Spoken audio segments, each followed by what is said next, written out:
आजच्या दिवशी एक विशेष उपाय, एक विशेष तोडगा माहिती करून घेणार आहोत। आपण पाहतो की काही घरांमध्ये सतत काही ना काही संकट येत असतात।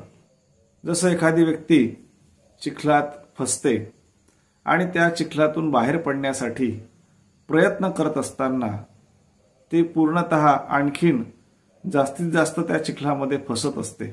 अशा सततच्या येणाऱ्या संकटातून तोंड देत देत त्याचं मनोबल, धैर्य कमी कमी होत जातं आणि या मनोबलातून, कमी झालेल्या मनोबलातून त्याचं कुठेच मन लागत नाही, कोणतीच सेवा, उपासना त्याच्या हातून घडत नाही किंवा त्यावर त्याचा विश्वास राहत नाही।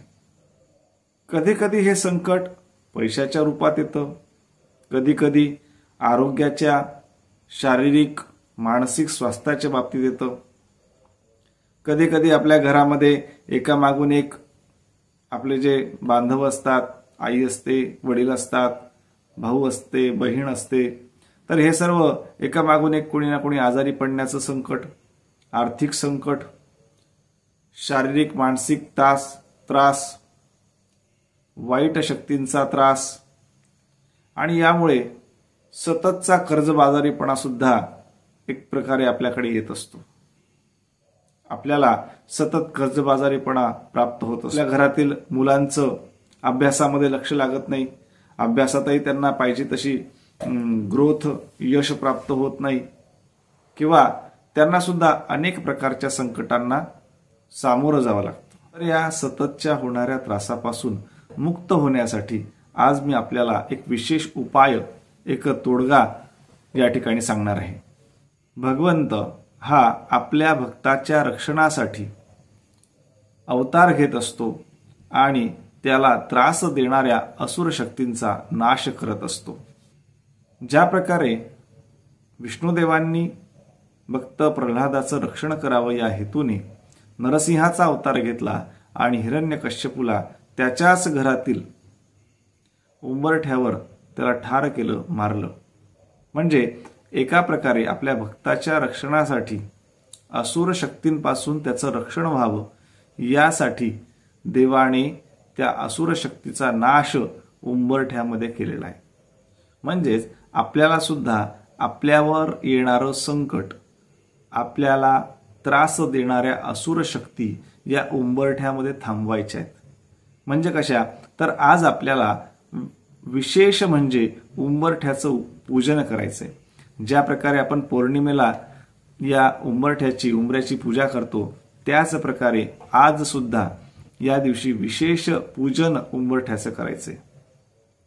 या दिवशी आपल्याला आपला घरातील मुख्य दरवाजा 2 वेळा ओल्या कापडाने स्वच्छ पुसायचा आहे, पूर्ण दरवाजा, संपूर्ण दरवाजा।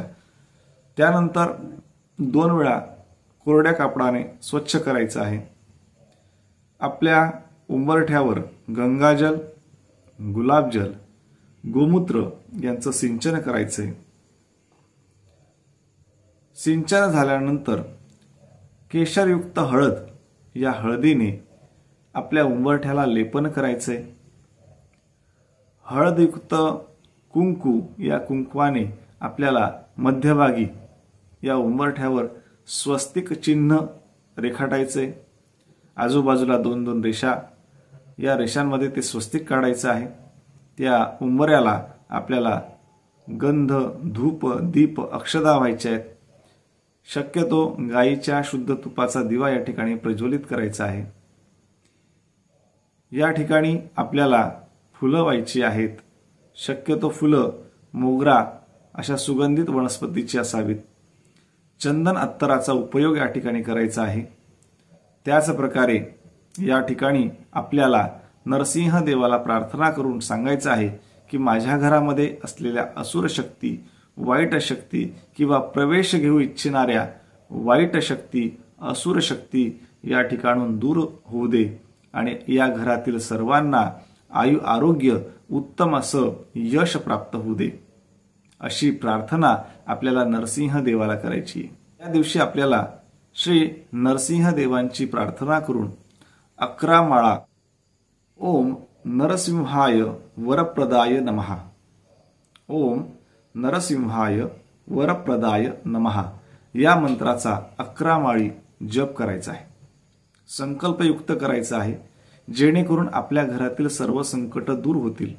विशेष म्हणजे आपल्या घरामध्ये जर सतत कर्जबाजारीपणा, सतत आपल्याला कोणाकडून पैसे उसनवार घ्यावे लागत असतील, मागावे लागत असतील आणि एक कर्ज फेडण्यासाठी दुसरं कर्ज फेडण्यासाठी तिसरं कर्ज, असं जर आपल्या घरामध्ये नेहमी कर्जाचं संकट, आर्थिक टंचाई, आर्थिक संकट येत असेल तर आज आपल्याला विशेष म्हणजे नरसिंह पुराणामध्ये सांगितलेलं ऋणमोचन नरसिंह स्तोत्राचं पठण करायचं आहे.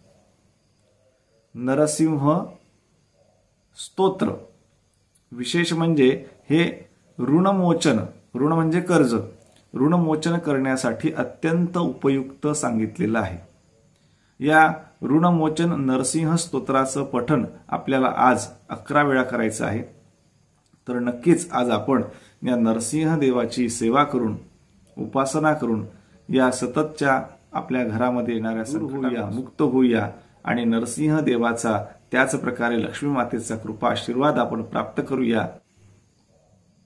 आपल्याला हे ऋणमोचन नरसिंह स्तोत्र व्हिडिओ संपल्यानंतर स्क्रीनवरती दिसणार आहे.